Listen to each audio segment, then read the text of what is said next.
Well, it's so great to catch up with you and talk about the brand new album, Winter Songs. So thank you for taking a minute out today. Oh, I'm thrilled. Thanks for speaking with me. Yeah, absolutely. So before we get into the album, how's everything going with touring, with having new material out? It has to feel great. I know that we're kind of past this whole COVID period, but it just has to feel good to have new material out now. It does. It really does. And actually, I'm here in Banff working on new material beyond Winter Songs, a Joni Mitchell project.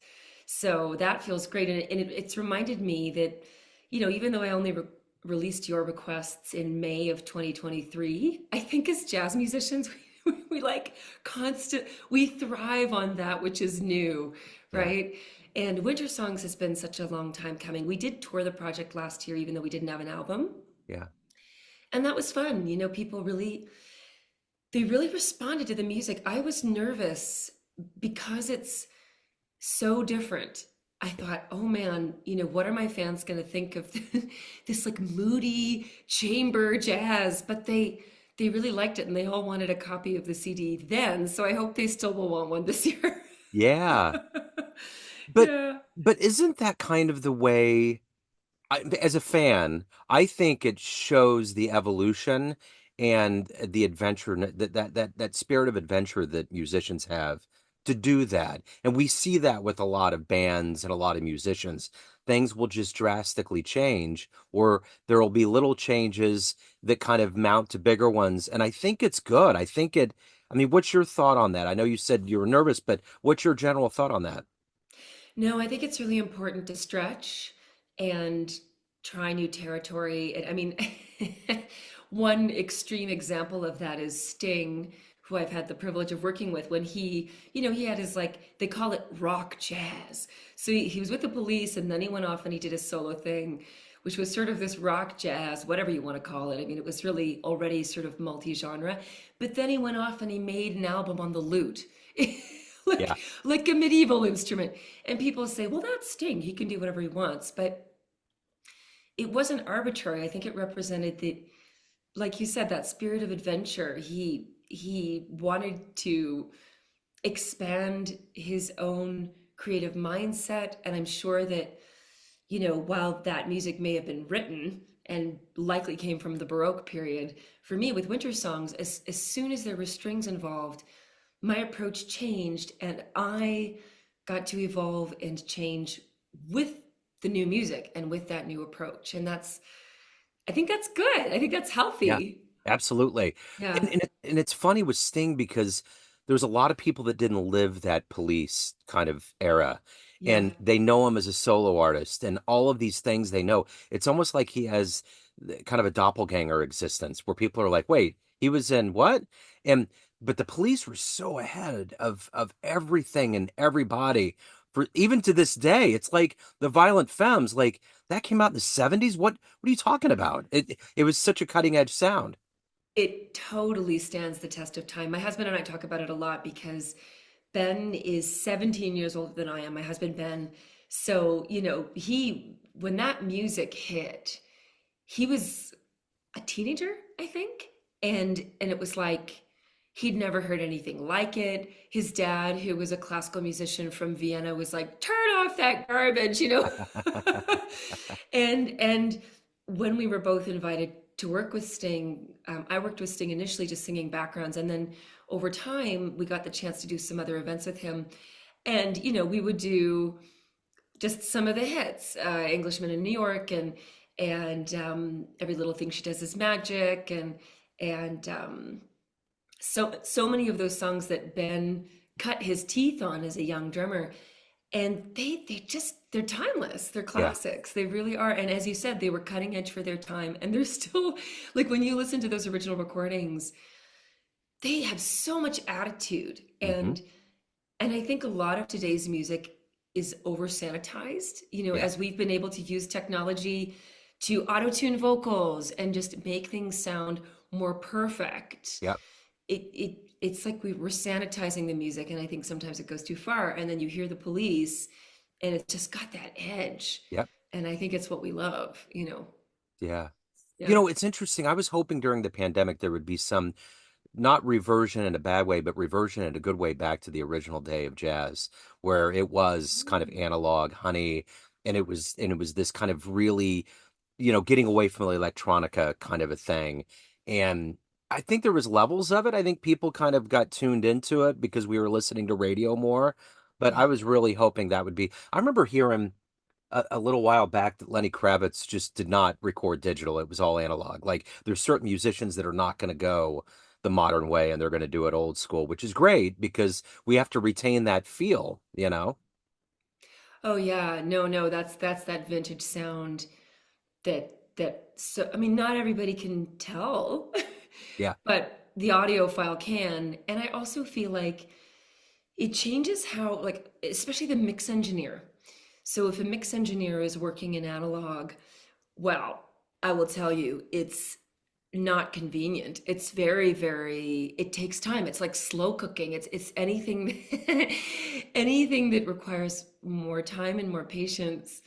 I think the end product is you're going to hear evidence of that. yeah, And so actually my last two records, you wouldn't know it necessarily, but Out of Dust and the one before it, the self-titled record, were both mixed in analog. yeah, And whenever we wanted to recall a mix, it also made us more thoughtful about the changes because when we wanted to recall a mix, which, for those who don't necessarily know what that means, it's like pulling up the music again so we can tweak balances. And it was like an hour and a half, I think, just to recall the mix.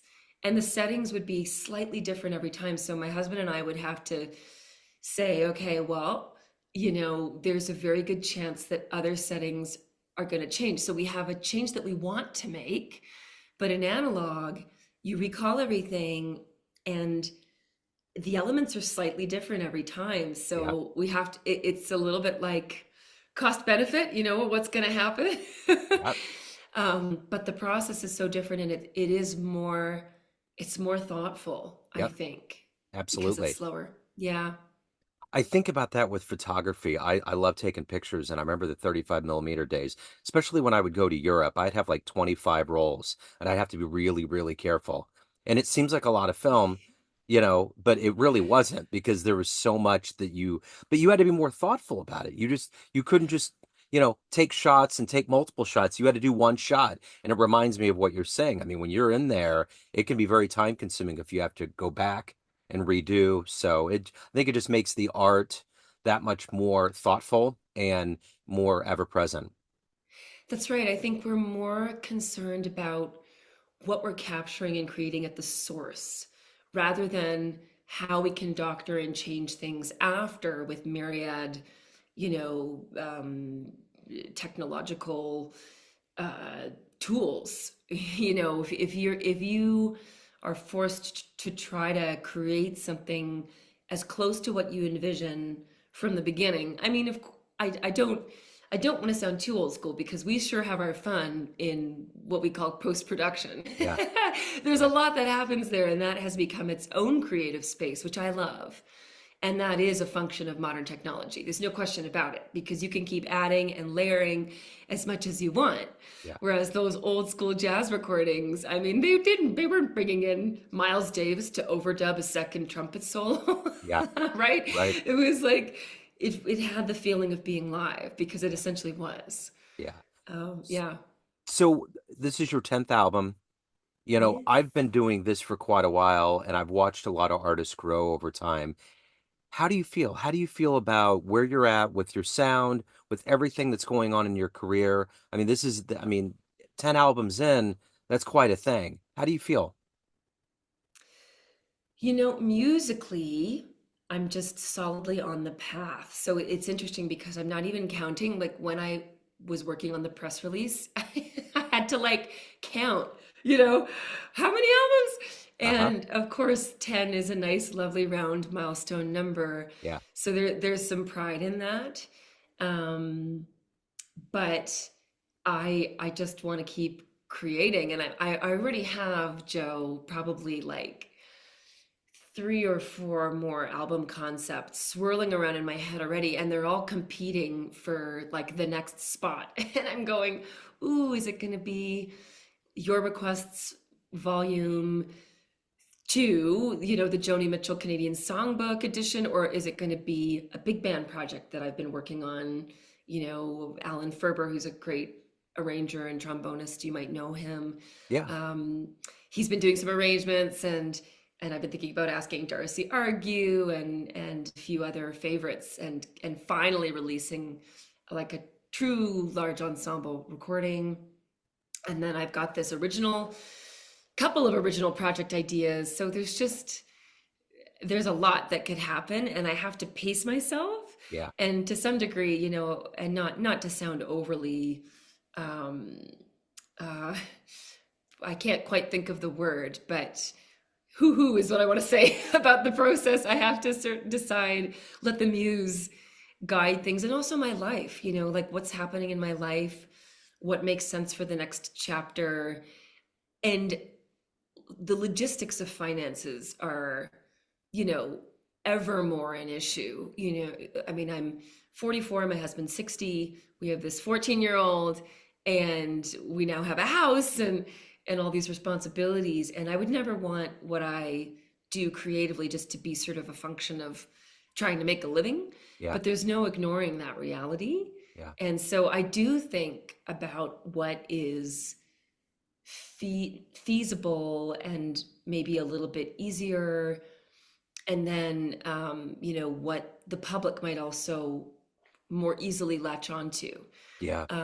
Whereas Wintersongs didn't care about any of that, with the orchestra. I mean, it was like, I don't know, $100,000 the whole ride, just crazy. Yeah. Canadian, mind you, Yeah. Yeah. Yeah. for our US friends, but like thousands and thousands of dollars. And I was lucky to get grant funding. It would not have been possible without that grant funding. Sure. We're very lucky again in Canada to have access. So these are all the things swirling around in my mind as I consider next steps. Yeah. Yeah. Well, and that's the interesting thing. By the time I'm starting to talk to you about this album, you've already moved on. We're always kind of looking back in the rearview mirror. And I think that's the thing. I always talk to Canadian artists about this. It's one thing for the government to say that we hold the arts in high regard, but it's another thing when they really back it and they do it. And I always find that so absolutely refreshing about Canada, is that a lot of projects are fueled by the government really saying that the arts and music are important. And I think it's a big Mhm. deal. That has to provide some level of stress relief for the artist as well, to feel like they can have this creative latitude and they don't have to worry about, like you said, as you started this answer, with the economics of a family. And we know that jazz is in a lucrative world. It has to feel good. It does. There is a downside, which is that grants are very, very competitive. Yeah. And so I can't tell you the number of artists who end up heartbroken because they have applied for funding, whether it's to record or tour or both, and they put all their eggs in that basket because that's kind of what many of us are used to doing. And you apply and you usually have to wait 4 to 6 months for a response. And if it's a no, if you're denied funding, you've waited all that time. You've basically started hatching plans. You have to hatch plans in order to even apply. You have to pitch something that's really strong and clear. And then if you don't get funded, then do you wait another year and apply again? And I know groups and individuals who have applied several times in a row and have been rejected several times in a row. And so I think we also have to find a way for the arts to be sustainable. And what's difficult about that, Joe, and that's why the government is doing what it's doing and supplementing, is that it's a societal issue, right? Yeah. And it's also an issue of modern technology and streaming. And I mean, I could go on. I'm sure you talk to many artists about this. The revenue streams for artists are so few and far between now.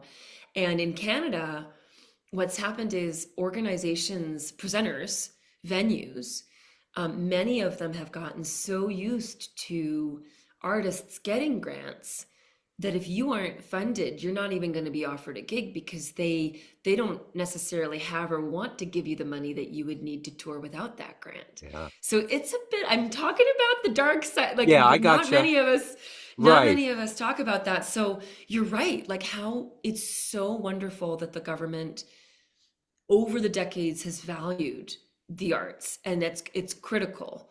Um, and so I would never ever do away with that. But it is complex. It's Yeah. created an ecosystem that is complex. Yeah. Well, and I always get that every time I laud Canada for socialized medicine, which I feel is so Yes. so wonderful, and funding artists. They're like, wait, hold on a second. Let's not let's not nosedive into the utopia so quick. And I get that, because there's always another side to it. But I think in general, I think it's a really good thing. I mean, it's It kind of like is. crowdfunding in America. I mean, it happens around the world, but there's a lot of artists that will do crowdfunding, and once they get it financed, I think it just kind of releases that fear and that unknown of going into a project. Well, what I like about that versus grants, and again, I have been a recipient of, I feel like I have a career that's been built on grant funding. I Yeah. mean, that is not a lie. So I am 100% in the debt of those funding organizations and the Canadians whose tax dollars help offset those costs, right? Or feed those organizations. Um, oh, I'm trying to remember what my train of thought was. You had just said something that triggered an idea and I lost it.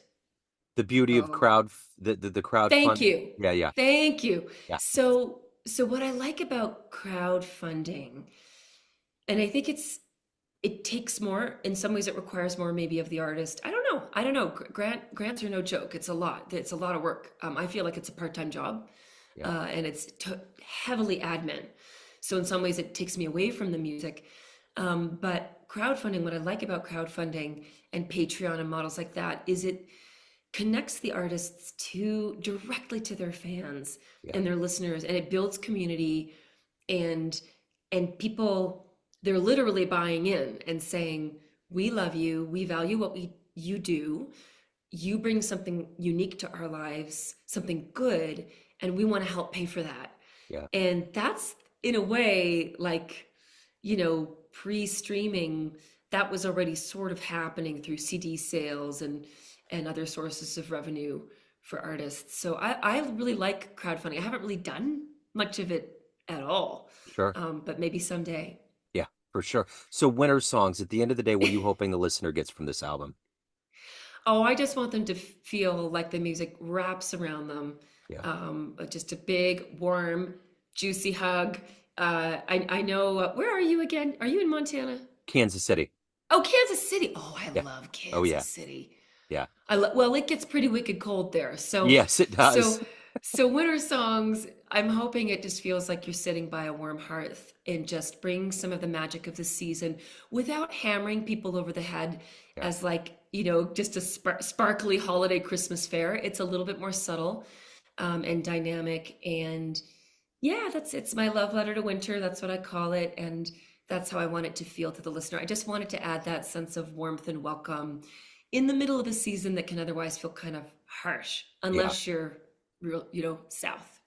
Right. But Er, still, yeah. yeah, Yeah. yeah. Well, it's the perfect time to release it. So if anyone wants to catch you live, catch these songs live, or get it in the proper way that will benefit you the most, how do they do that?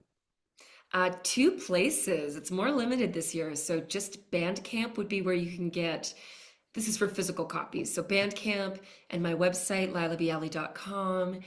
There's a shop page. And then for digital, we will be everywhere. And Rocky Mountain Lullaby is already out. And Winter Waltz is going to be coming out soon. And the whole record goes live November 1st. And touring wise, go to my website. We're mostly in Canada. We're zipping over to Ronnie Scott's in London, England for one show. And then Bellingham, of all places, that's our only show in the States right now. And that's by design. It's just the Canadian tour is already very rigorous, and it's, an 8 or 9 piece ensemble, Oh depending on the yeah. show. Yeah. It's Yeah. it's a beast, but I would love to bring winter songs to the States in 2025, and hopefully with an LP. The, Yeah. the, the goal is to have an LP as well. Yeah. Excellent. Well, it's always so Yeah. great to catch up with you. Thank you so much. Best of luck with the release. Do you do anything special on a release day? Oh my goodness, it's like a birthday, right? It is. It's a Right. musical birthday. That's such a nice question. No one has ever asked that before. I feel like I'm so busy doing all the checklist, release day checklist, trying to create all this content and engage with people. But you're right. I feel like my husband gets back that day. He's touring with Misha Bruger-Grossman, this amazing opera singer in New York and Eastern Canada. He flies home that day on the 1st of November. But it would be nice to like fet the album with Yeah. him, Yeah. have a little birthday moment for Winter Exactly. Songs. That Yeah. yeah, and that's the thing is somebody that doesn't like there's things that get released that I love doing, but if you actually have this physical thing that you've worked on for a long Yeah. time, it's almost like a child. It's like, wow, there's this It whole is. thing that goes into it creatively speaking. So I always love to hear because sometimes people are like I've never thought about that. I don't know what I'm going to do. And Yeah. then some people are like, "Oh yeah, I'm going on a hot air balloon. I'm going around the world in 90 days. I'm going to listen to it." It's like there's this whole like this thing that goes into it. So that's cool. That's good. That's going to be nice. So yeah. So again, thank you so much. Thank you again for taking time out. I think this is our third or fourth time that we've Yes. spoken. It's always such a joy. So thank you and best of luck with it. Thank you, Joe. I appreciate it so much. And I love Kansas City. I really hope to come back there Yes. before long with some live music and to meet you in person. That would be so Absolutely. great. Yeah, and Kansas City's grown up. I mean, the sports are a big thing, but we're getting the World Cup here soon. So there's a lot of things that are really kind of ratcheting up around here. So yeah, you're always welcome. It'd be wonderful to meet you. You too. Thank you. Thanks, Joe. Take care. Take care. Can I take a photo of us? Oh, absolutely you can. Are you kidding? Yeah. Yeah, yeah. Okay. All right. Okay, ready? Yes. Hold on. I'm going to set it up here. And I'm going to say smile. Done. All right, perfect. Absolutely Really perfect. nice to see you and meet you. Like Absolutely. in person, right? Yeah. I don't think we've ever filmed before. I think it's always been audio. Yeah, and that's the beauty. I love doing the Zoom thing because it's like finally, it's like everything turns into this kind of colorized, real thing versus voice. So it's always fun. Yeah.